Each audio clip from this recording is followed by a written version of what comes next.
rotational symmetry is something that is the same going all the way around. So what I'm going to do for my Andy Goldsworthy projects, I'm going to do something with nature. You can also do this inside the house using whatever Legos or toys you have.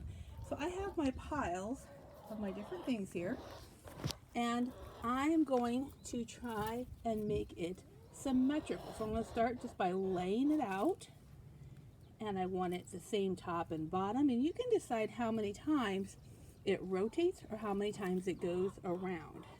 So think of it like you have a pizza and you're cutting it into equal parts.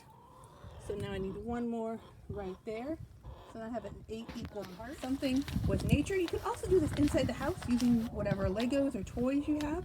So I have my piles of my different things here, and I am going to try and make it symmetrical. So I'm going to start just by laying it out, and I want it the same top and bottom, and you can decide how many times it rotates or how many times it goes around. So think of it like you have a pizza and you're cutting it into equal parts.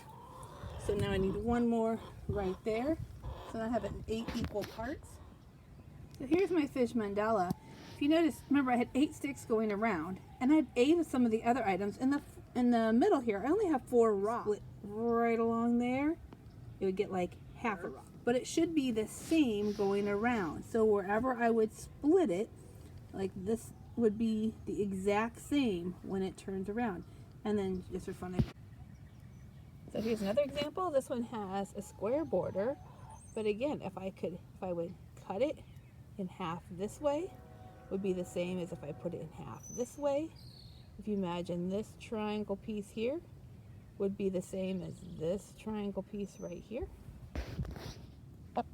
Here's that chicken you've been hearing in the background. Chicken wants to say hi.